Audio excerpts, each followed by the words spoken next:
David, un placer que estés aquí, un placer hablar contigo porque vamos a hablar de cosas muy de presente, pero cosas que van a ser imprescindibles en el futuro, ¿no? Por tanto, presente pero mucho futuro. Tú estás vinculado al mundo de la empresa, al mundo del marketing. Hablamos de marketing digital, hablamos de estrategia de transformación digital. De hecho, son las dos o algunas de las asignaturas que das en ESADE, en la Escuela de Negocios. Por cierto, hay que decir y subrayar que el departamento de marketing de ESADE actualmente es el cuarto mejor departamento de marketing del mundo mundial. Es así. Esto es un nivel muy fuerte, ¿no? Es muy fuerte, la verdad que sí, y yo casi acabo de llegar. Entonces es gracias al trabajo de mis compañeros y yo encantado de estar en ese grupo tan interesante. Muchísimas gracias por invitarme, estoy encantado, te sigo muchísimo, te he visto en muchos sitios, sé que estás on fire, sé que no tienes tiempo y me has invitado y me has hecho un hueco aquí, por tanto estoy encantadísimo. Es un lujazo escucharte y escucharte en profundidad, porque esas son entrevistas para captar toda la aportación de valor que tienes, ¿no? Quizá. Sí, exacto. Oye, la empresa que tú has creado con tu gente, con tus socios, con tu equipazo, es FIOS, con F, sí. F-H-I-O-S, sí. que en gaélico significa literalmente conocimiento. Eso es así. Y claro, en latín, David, significa, o sea, en latín, no, en griego filosofía, es el amor por el conocimiento. Por tanto, filo sin la H en griego es conocimiento y en gaélico, directamente con la H, es conocimiento. Por tanto, marketing digital y estrategia de transformación digital, pero el acento es en el conocimiento, ¿no? Eso es. Es un tema muy interesante. De hecho, FIOS es una compañía con una larga historia, creada pues, por unos cuantos socios y yo mismo. Y el nombre en concreto que tú dices es gracias a uno de mis socios, que en este caso es Manuel Serrano, ¿verdad? Y fue un tema interesante porque se empezó a trabajar lo que podrían ser los valores de la compañía. Nosotros queríamos ser una consultora fresca, una consultora diferente. Sabíamos que había algunos ratios que decían, oye, los clientes están razonablemente insatisfechos con las consultoras, solo van al fee, solo van a la facturación, no hay este engagement con el cliente final. Ahora hay algunas ya que lo están haciendo también, siguiendo nuestros pasos, pero en aquel momento pensábamos que deberíamos hacerlo... Hablamos de hace 20 años. Sí, pero el nombre lo hicimos hace 10, o sea, cambiamos el nombre hace 10 en el 2012. Antes teníamos otras empresas que ahora son parte de FIOS. Hacíais cosas parecidas. Exacto, y trabajaban de manera separada. Pero en el 2012, con la entrada de Manuel Serrano, en este caso se decidió cambiar el nombre. Y entonces empezamos a jugar, y en concreto él, liderando este proyecto, empezó a jugar con los valores de la empresa. Deberíamos ser muy humanos. Este es el primero. Qué bonito, porque se habla de humanismo digital y vosotros estáis en el mundo digital, por tanto, un mundo digital que no es solo maquinal tecnológico, sino que está al servicio del ser humano. Por tanto, no el ser humano, que a veces parece, el ser humano al servicio de la tecnología, no, la tecnología al servicio del ser humano. Eso es. Por tanto, la primera cosa que vino a la cabeza es el factor humano. Factor humano debería aparecer o en el claim, o en el logo, o en el nombre. Factor humano debería ser. Después buscábamos también innovación, optimización y algo que estaba muy de moda en ese momento y todavía lo sigue estando, que es hacer las cosas smart, inteligente, de manera óptima e inteligente. Entonces, al final, dando permutaciones y variaciones sobre esto y dando 1000 vueltas, liderado nuevamente, te digo, por Manuel Serrano, llegamos a la conclusión, pues FIOS suena bien. ¿Qué querrá decir FIOS? ¡Pam!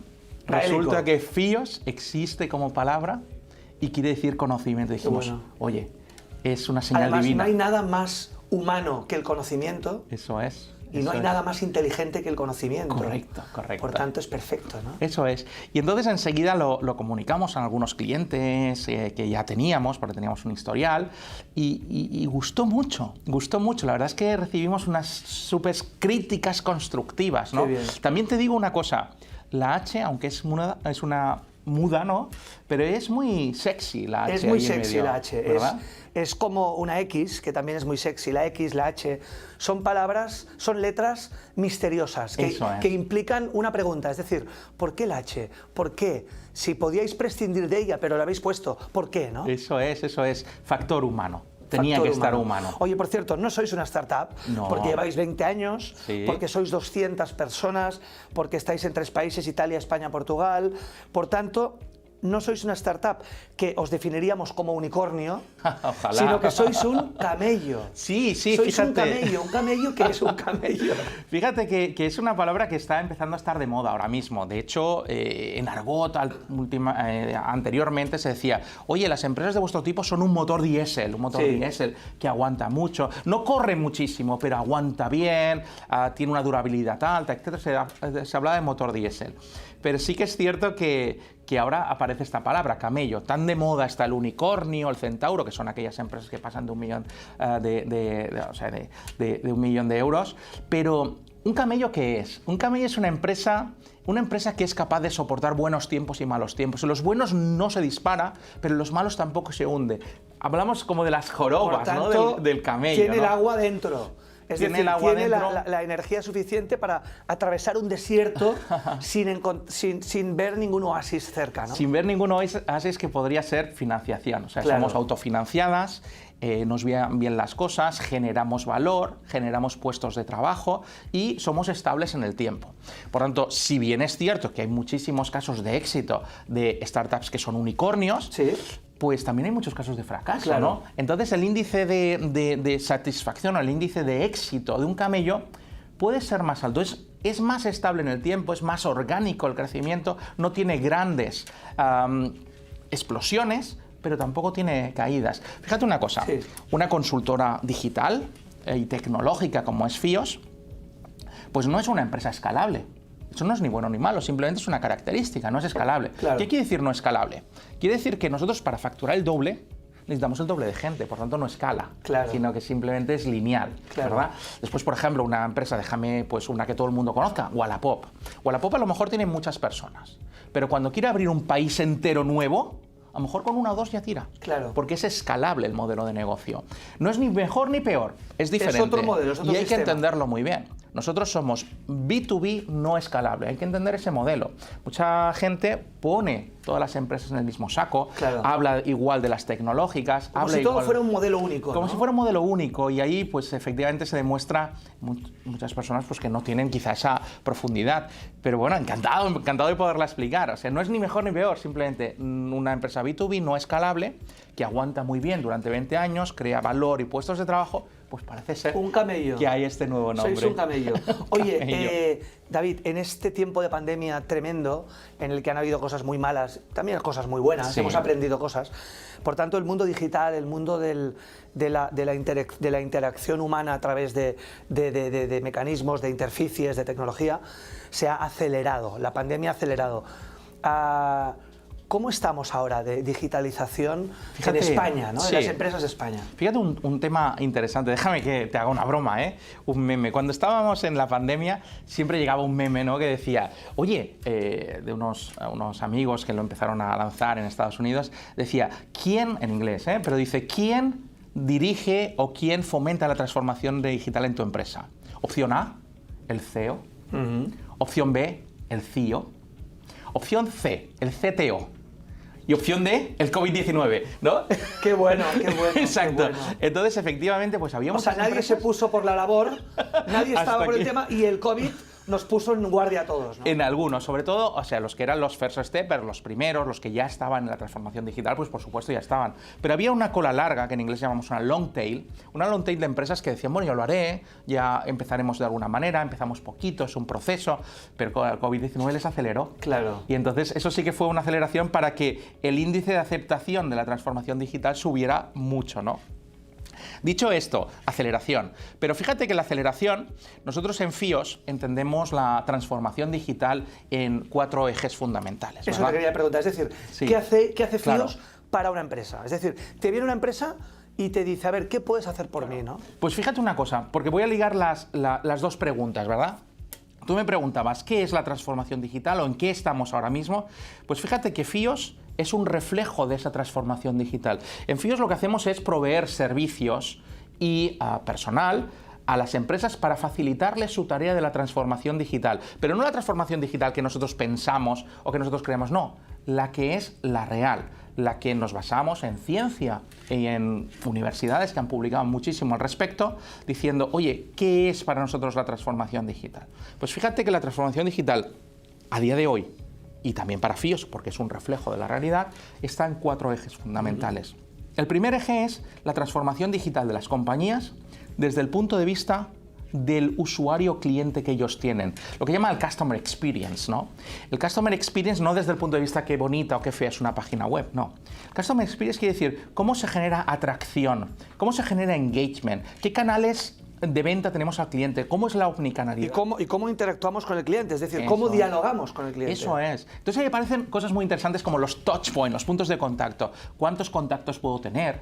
¿De qué manera? ¿Cuál es la mejor manera de llegar a ellos? ¿Puedo ir directamente? ¿Cómo no ser demasiado invasivo? Eso Por es. ejemplo, enviando, cuando te haces socio de un club, de una empresa, de repente si te envían 30.000 SMS o no sé qué, eso que parecía un trabajo de fidelización se convierte en un trabajo de spam, esta gente fuera, ¿no? Eso es. Mira, esa técnica en concreto se suele llamar email marketing, si es algo más broadcasting, o si es más one-to-one, se llama marketing automation. Entonces, se basa en una cosa antigua que decían, falsa. Todo es antiguo al final, Exacto. Falsa, falsa. Pero es una cosa antigua que decía, cuanto más comuniques al cliente, más probabilidad hay de venta. No. Cuanto más comuniques, más probabilidad hay que se enfade. Que ¿no? te conviertas en spam, que te Exacto. conviertas en algo no sexy, no agradable, Sí. en algo que hay que evitar. Entonces, en realidad, ese es el punto clave. Hay que buscar cuáles son los máximos... El equilibrio, ¿no? Nosotros le llamamos touch points, puntos de contacto. Entonces, déjame que te diga una cosa sobre ese punto en concreto. Resulta que ese marketing automation es una de las técnicas, o la técnica que mejor KPIs, que mejor ratios tiene de éxito si se hace bien. Claro. Y es la que más cabrea a la gente si se hace mal, Claro. ¿no? Entonces, ese es el primer eje, el Customer Experience, cómo hacemos que nuestro cliente venda más, cómo hacemos que tenga más recurrencia, cómo hacemos que tenga mejor branding, cómo hacemos, muy relacionado con el marketing digital, la estrategia digital. Ese es el primer eje. Entonces nosotros tenemos muchos servicios sobre eso, muy orientados al dato, Data Science, Claro. inteligencia artificial, etc. Todo basado en la parte empírica. Exacto. De decir, he medido, tengo métricas y por tanto Eso conozco es. la realidad, ¿no? Sí, porque los clientes tienen mucho comportamiento antiintuitivo, Claro. ¿verdad? Si yo te dijera a ti, Es por verdad, es ejemplo, mírate en Google las últimas búsquedas que has hecho y lételas.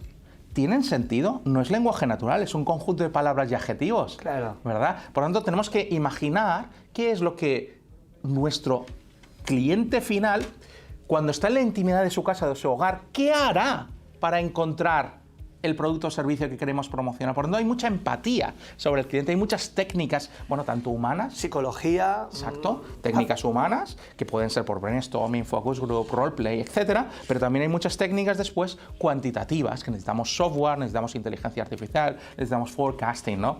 Por tanto, ese conjunto hace que ese primer eje lo trabajemos súper bien desde FIOS, lo que es el Customer Experience, ¿no? La mejora del Customer Experience, la construcción de activos omnicanales, conversación y reputación, analítica, etc. Ese es el primer eje. Pero déjame que te diga que, claro, hay muchas empresas que su transformación digital no va por vender más, puede ser, sobre todo si es B2B en algunos casos. ¿Sabes por qué va? Va por reducir costes. Totalmente. Optimización de procesos. Que ya es un beneficio. Que es un beneficio, porque el beneficio lo tienes o con más ingreso o con menos coste. Una de las dos, cualquiera de las dos me vale. Y si sumas los dos, Y si sumas las dos, es es la bomba. impresionante.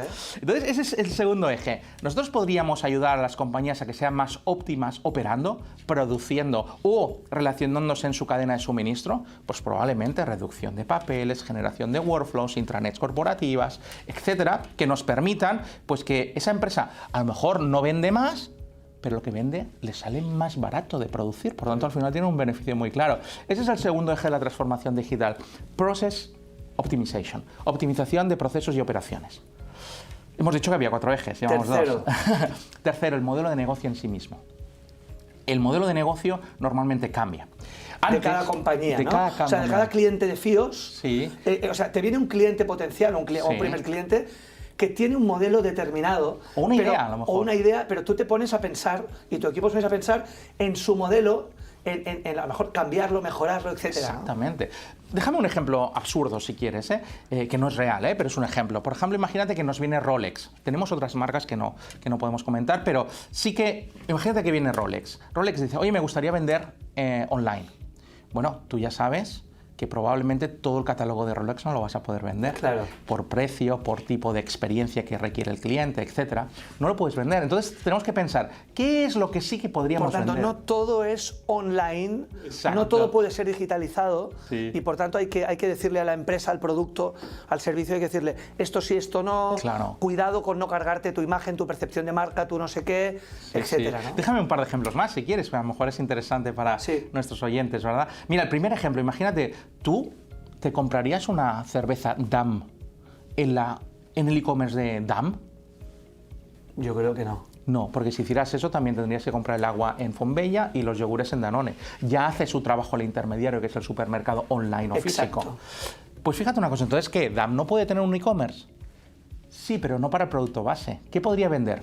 Ediciones especiales, botellas de colección, nuevos sabores, camisetas, merchandising, etcétera. entradas y tickets a los eventos que hacen. Claro que lo puede tener, pero no del producto base. Claro. Por tanto, evidentemente ellos lo saben perfectamente, pero es un ejemplo para que veas Está muy bien, cosas que hacemos. Y un segundo ejemplo, imagínate, no sé si te suena, por ejemplo, eDreams. Sí, sí, claro. eDreams tiene un gran buscador, ¿no? Y resulta que tú dices, oye, yo la semana que viene quiero ir a Nueva York, Barcelona-Nueva York. Vale, entonces me va a dar un resultado. Entre otros me va a decir, bueno, pues mira, imagínate, el mejor es Air France este vuelo. ¿Lo puedes comprar? ¿De verdad lo vas a comprar?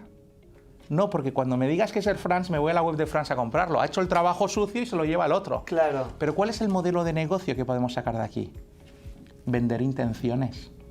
Claro. Si tú vas a eDreams, buscas un vuelo a Nueva York, a partir de mañana te llegan publicidad del destino. Tus datos fueron vendidos al destino, ¿verdad? Porque ha vendido intenciones. Claro. Es un tema Qué bonito, ¿no? interesantísimo, ¿verdad? Estos intangibles que son tan tangibles, ¿no? Exactamente. Intenciones, deseos, aspiraciones, esas cosas que parecen efímeras, pero que tienen un poder económico bestial, ¿no? Esa es la base digamos, de una técnica también que usamos muchísimo en marketing, se llama publicidad programática y en concreto remarketing o retargeting, ¿no? Un ejemplo, pero yo creo que los ejemplos son siempre interesantes. Sí. Imagínate que tú vas a Amazon y buscas un producto que te gusta, pues por ejemplo una mountain bike, y dices, bueno, pues voy a comprar una mountain bike. La miras y no la compras. ¿Qué va a pasar a partir de ese momento? Te van a enviar La mountain bike te persigue durante cantidad 5 días. de noticias de mountain bike, Exacto. de color tal, con más rueda, con más piñones, con menos piñones. Me voy a Instagram, ahí está la mountain bike. Me voy a Facebook, ahí está Te Instagram. persigue la mountain bike 5 días. que tú estabas o sea, la tecnología, el algoritmo interpreta, este cliente potencial Sí. quiere una mountain bike, Sí. pero no sabemos cuándo va a hacer el Sí. pay, el pago.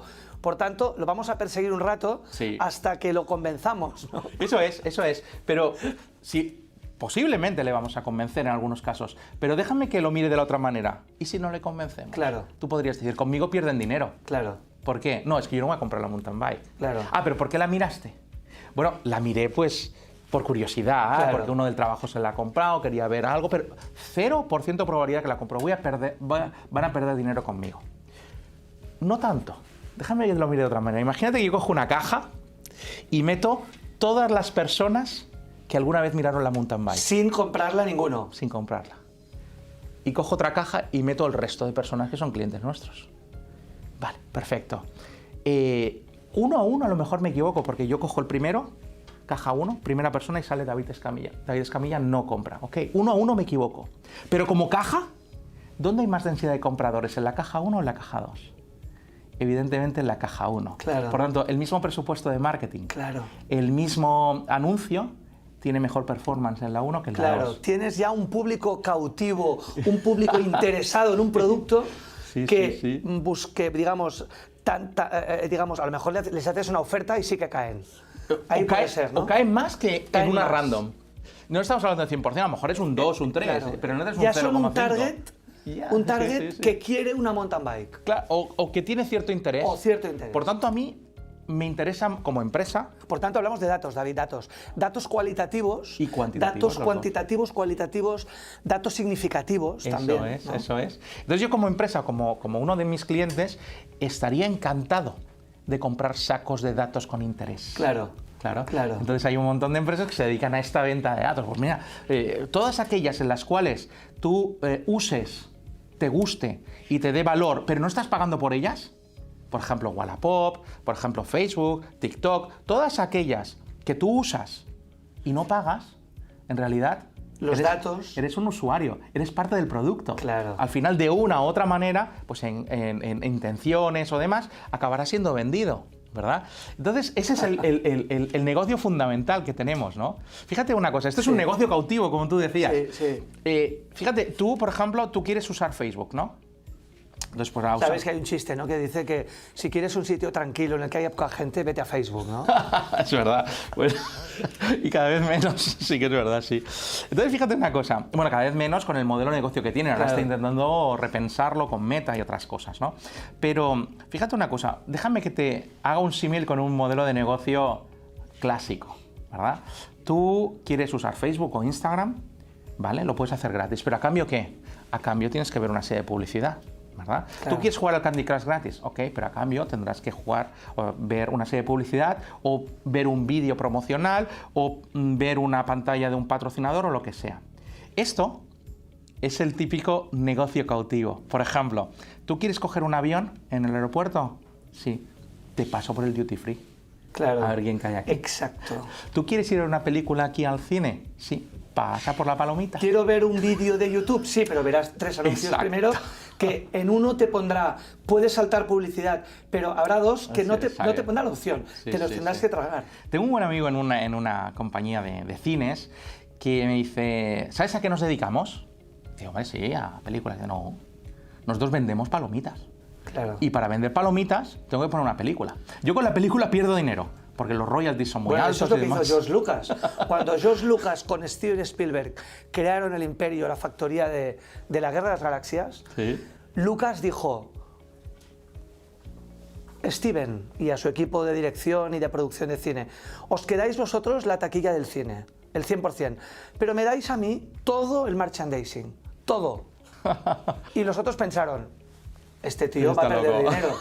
Y gana George Lucas 30 veces más con los merchandisings millonarios de todo lo que es la saga de Guerras Gracias que el otro vendiendo tickets de película estrictamente. Claro, imagínate al final, claro.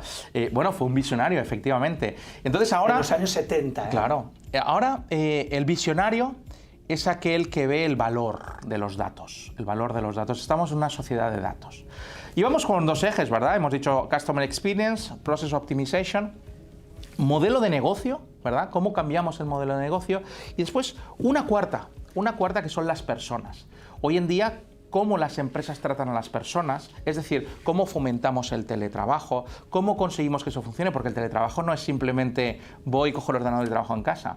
Tú sabes que por ese hecho de coger el ordenador y ir en casa, ha habido una serie de ataques, de ciberataques tan brutales durante la pandemia, que muchas empresas incluso no lo han dicho. Claro, porque la seguridad, David, baja, ¿no? La seguridad baja estrepitosamente, ¿verdad? Porque muchas veces hay mucha gente que se va con su laptop, con su ordenador portátil, y es su ordenador portátil casi personal, y ahí a lo mejor no hay filtros, no hay tanta seguridad, ¿no? Fíjate que el otro día estuve hablando con Tomás Roy, que es el director de la parte de ciberseguridad de la Generalitat de Cataluña, y nos decía, oye, ¿tú sabes que el cibercrimen mueve más dinero que la droga a nivel mundial? Ostras, nos empezó a hablar de la dark web y otras cosas súper preocupantes e interesantes, ¿verdad?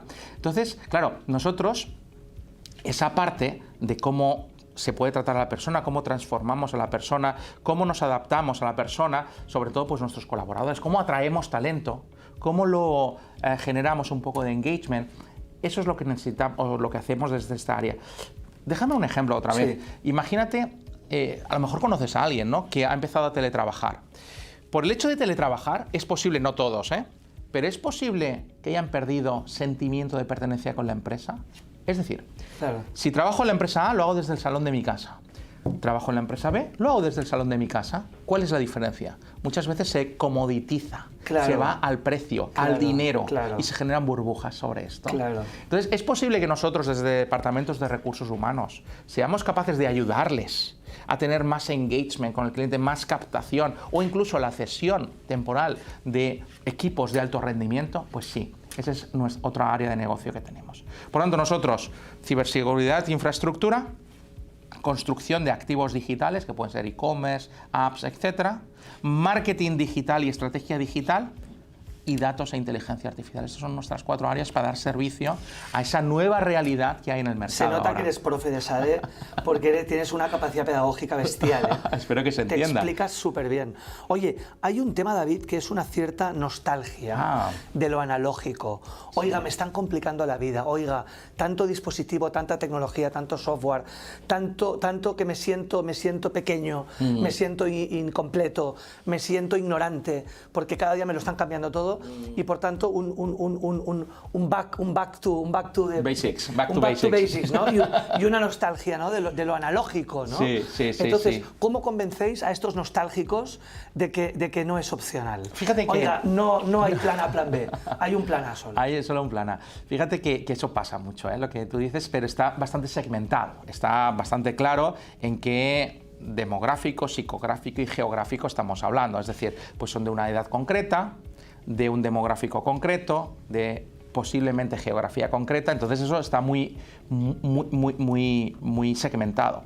Difícilmente encontrarás a alguien con ese perfil que sea de las nuevas generaciones, generación Z y demás, ¿no? O sea, los nostálgicos son boomers.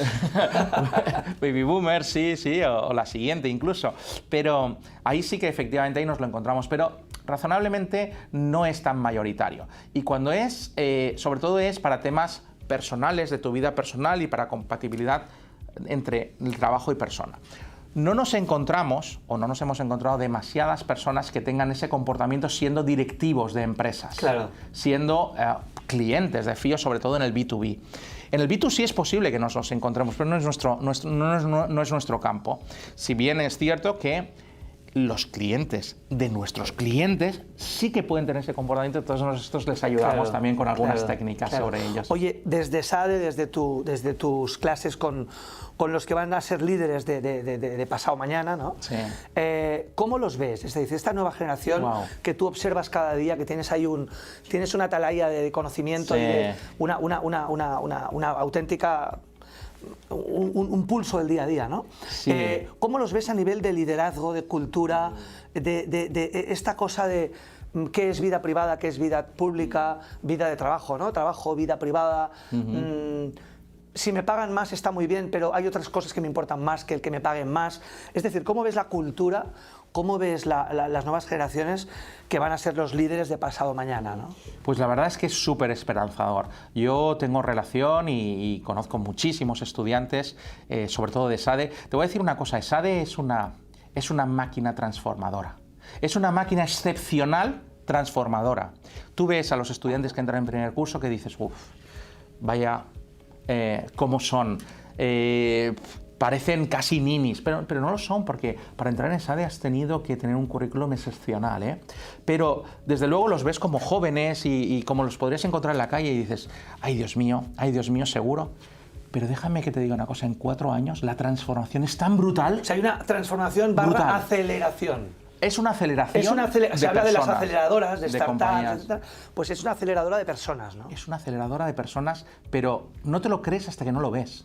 Los chicos que salen en 4º curso han transformado completamente su conocimiento, por supuesto, pero también su personalidad y también su profesionalidad. Son gente súper preparadas, con una cultura del liderazgo, pero muy colaborativas. Es un liderazgo colaborativo y además son personas que disfrutan en el camino, no en el destino, ¿eh? ¿Te acuerdas que antes te decía, el éxito del Camino de Santiago no es llegar, es pasar el camino? Nosotros tenemos hay muchas filosofías que dicen lo importante es concentrarte y disfrutar del proceso y no del resultado final. Es decir, si tiene éxito o no, si factura más o menos, es muy importante. Pero lo importante es concentrarse en el mientras tanto, en el cómo lo hago, en el camino, ¿no? Claro, allí evidentemente un alumno que entra en ESADE es difícil entrar en ESADE, tienes que ser bueno para entrar en ESADE, pero si entras estás expuesto a una cultura internacional. Claro. El idioma principal allá es el inglés. Y la verdad es que además conoces un montón de gente de otras, pues ya te digo, culturas, otras maneras de hacer, haces trabajos con ellos, hay múltiples opciones de viajar y de conectar con otras universidades y también con empresas. Tiene un talent fair brutal allá en la que vienen un montón de empresas pues, a reclutar, pues las primeras, las grandes consultoras y las grandes compañías vienen allá. Y yo definiría ESADE como una máquina transformadora humana, ¿verdad? Transforma a una persona normal con un gran expediente académico en un excelente profesional preparado para el futuro, preparado con las nuevas generaciones, tolerante, de alguna manera en todos los ejes, ¿no? De género, inclusivo, una esponja etcétera. de conocimiento y sobre todo algo que se habla mucho ahora, David, que es de la inteligencia cultural. Exactamente. Inteligencia cultural es: yo conozco muchas culturas, muchas maneras de hacer, he viajado, he visto, tengo una comparativa en mi cabeza y por tanto cojo lo mejor de cada cosa, de cada cultura, de cada cultura empresarial, humana, histórica, etcétera, ¿no? Sí, efectivamente. Fíjate que en ESADE hay tres grandes pilares, ¿verdad? El primero es la investigación de alto nivel, los investigadores pues, de Harvard, de grandes universidades que están allí trabajando con nosotros, tenemos una investigación de primera. Segundo eje es el teaching, explicar bien, comunicar bien, hacer que aprendan correctamente, ¿verdad? No solo la teoría, sino también la práctica y los valores. Tenemos unos responsables de identidad y misión incluso allá, ¿verdad? Y el tercer eje es fomentar el debate social. Y ese debate social lo tienen muy claro los alumnos. Es un tema súper participativo, súper inclusivo, por tanto acaban creciendo como personas. Y te diría que es súper esperanzador cuando a lo mejor vas por algunas empresas y ves determinados perfiles y dices, madre mía lo que nos espera, pero a lo mejor es una burbuja, a lo mejor es un microclima, pero cuando vas a ESADE ves apertura, ves luz, ves multiculturalidad, ves tolerancia, ves trabajo colaborativo. Te invito a que vengas un día y hacemos un programa desde allí, ya verás, pues te encantará. Me entusiasma. Oye, para acabar, lleváis 2 décadas, lleváis 20 años en FIOS. ¿Cómo ves, cómo visualizas un escenario de futuro de los próximos 20 años, de las próximas 2 décadas? Wow, 20 en el años. mundo digital, en el mundo de estas transformaciones constantes que estamos viviendo, ¿no? Sí. ¿Cómo nos situamos de aquí a 20 años, David? Bueno, 20 años es muchísimo. Es mucho. Ojalá estemos aquí los dos dentro de 20 años. Pero sí que te voy a decir una cosa. Como dice Josep Coll, con pelo y con dientes. Con pelo y con Nuestro dientes. querido Josep Coll. Es verdad, le mando unos saludos a Josep.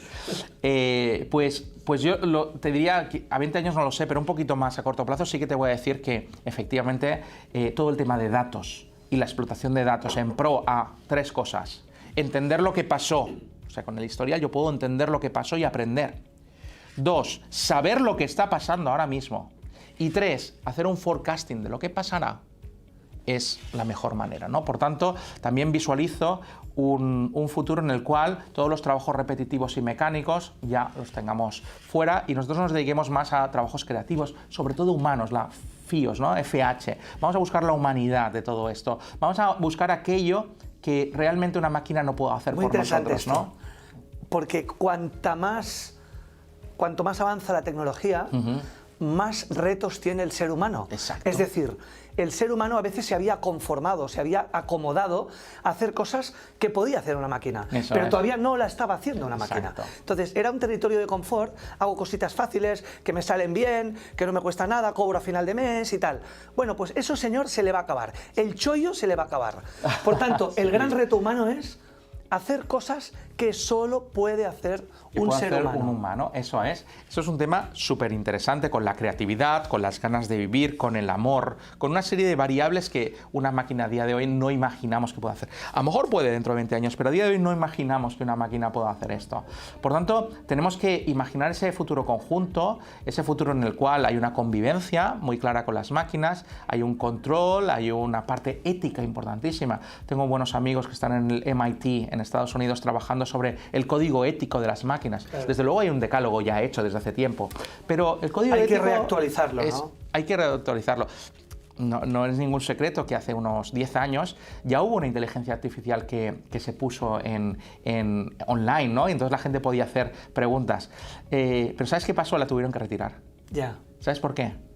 Se volvió machista y misógeno y racista en cuestión de una semana porque empezó a aprender de las personas. Claro. Entonces, claro, evidentemente el que iba ya iba a propósito a poner comentarios jugosos, ¿no? Claro.